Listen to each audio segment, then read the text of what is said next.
Okay, we are live, guys. The sound just Welcome back. sounded like a radio show host, right? Wait, this Which isn't I'm a radio against. show? No, I thought you said you wanted this to be more radio. Where's our soundboard guy? Soundboard. There's nobody. It's just us. Fuck. Oh, here. Yeah, you remember you're supposed to be the sound effect guy. You remember the car conversation we had? Well, I am still. Episode, I think it was 9 or 10. Yeah. I was like, we're gonna roll sound clip. Yeah, there's never a sound clip, is there? But so what do we want to talk about today? We want to talk about ideology a bit, right? Yeah. We're going to talk about ideology. I mean, this is mostly this is going to be our like off the top of our heads. So mostly, it's not because we're lazy. It's just that it's something that we talk about pretty often. So Very frequently. we just wanted to extend our personal discussion into podcasts. Yeah. You know, I mean, eventually that's what's going to happen, right? I mean, because we have a lot of discussions and, you know, conversations from light to very serious on, you know, various status, you know. Sometimes we're not high, sometimes we're high. Mm-hmm. High as in, you know, on weed, on mushrooms, you know, and which creates very variety of conversations, right? Yeah. So we love that. But anyway, this is something we talk about pretty often. It's because And- it dominates and affects every day of your life Yeah. and how you interface with it. Yes. Also, I think it's very relevant to one of our core ideas when we talk about this imposed ideas and systems and liberation and all that, right? It's very closely tied to it. Yeah. Right, so- Yeah. I mean, I'd actually say that's probably in the way where we see very similarly eye to eye.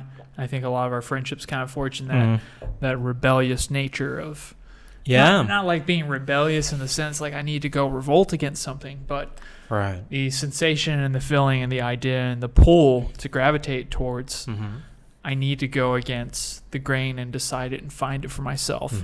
You know, so I think it's funny because people looking at us probably wouldn't say they're rebels. They'd probably be closer to hippies or something. But Yeah. I feel closer to being rebellious than I do a hippie.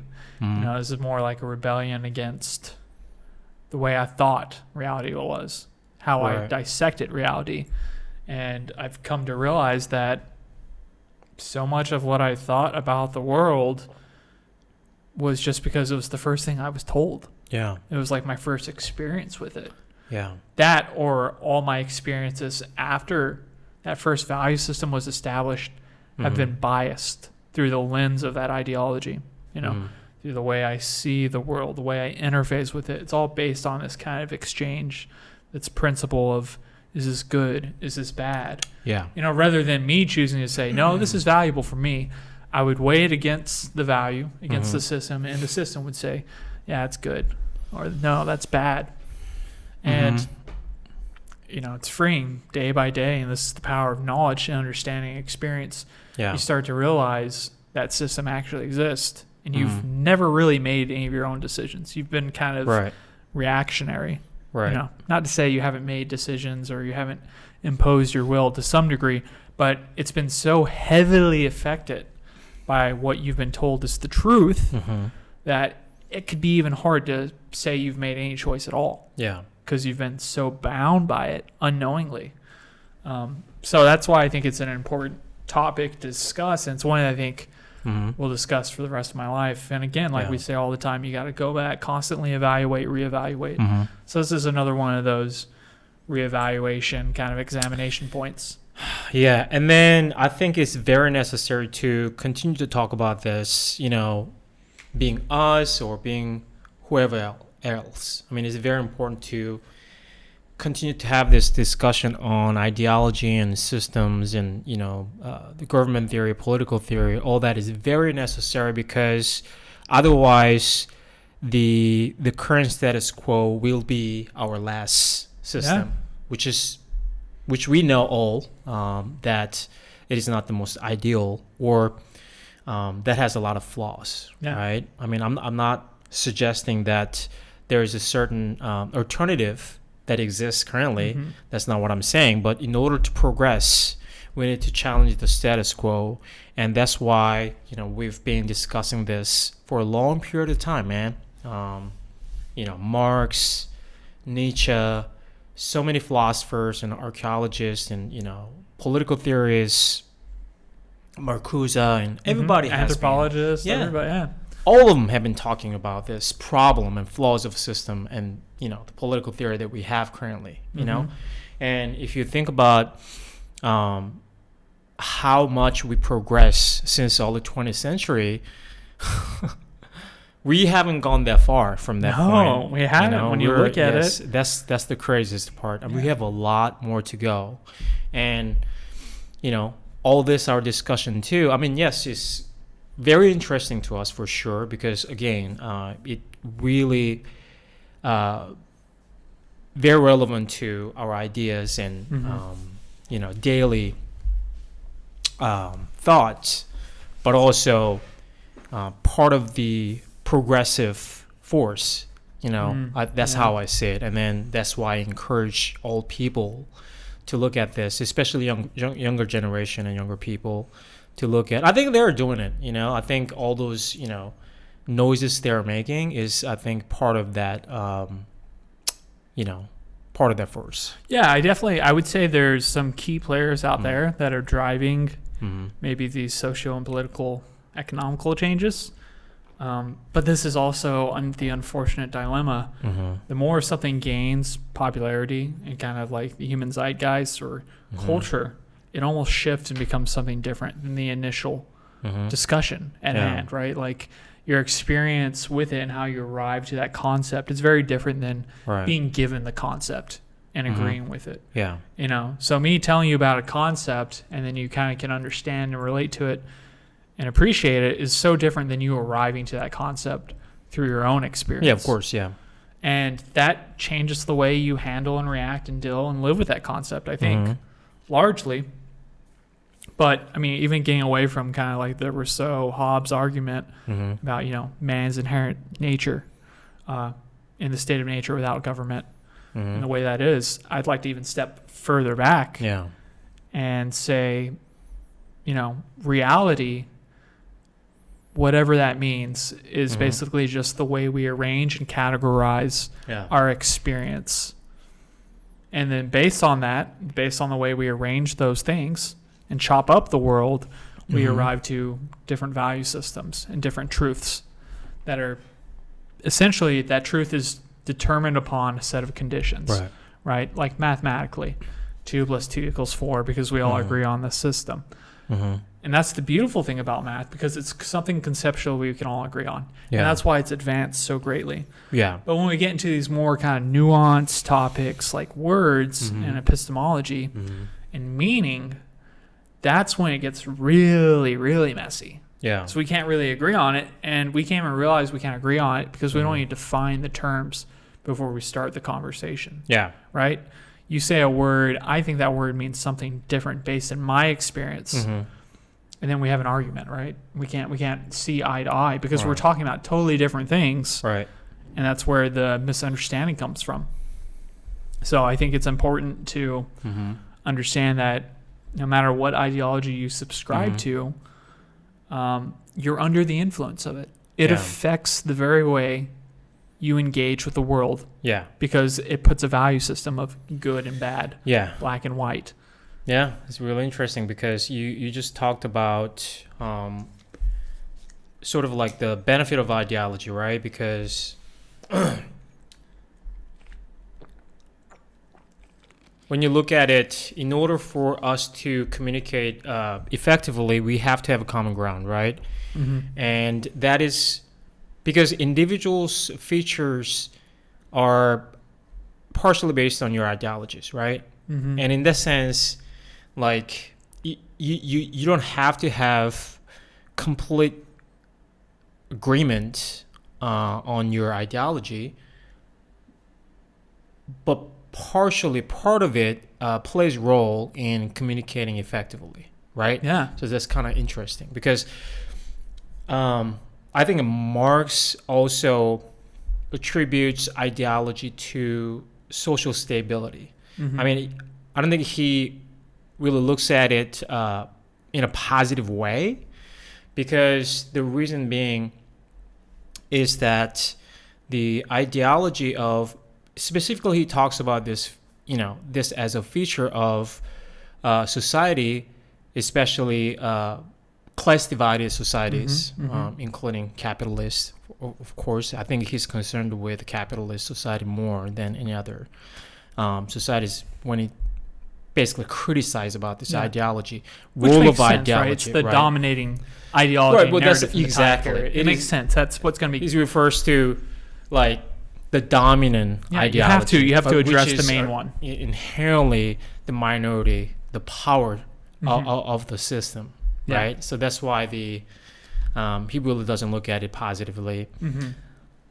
So the ideology gives stability, which is not permanent, but I mean can be extended for a meaningful period of time, for humanity, but also it really doesn't represent the majority's ideology, rather the minority's ideology who is in power. Yeah, right. Exactly, so, but it's been spit out to us in such a way that we're forced to comply with it unknowingly at first, right? Because it's the only thing. Yeah.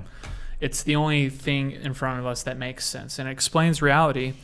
And again, because you don't know better, when you're born into reality, you have to take it at its terms. You have to accept reality on its terms. And you can't just say, like, well, this is the way it is. And it's very easy to fall into that because we all do. Like, we all do. We're forced to. But if you slowly look at it more and more, you start engaging with other people and you have experiences, you start realizing, like, wow, these concepts don't really do, a great job of defining them that way.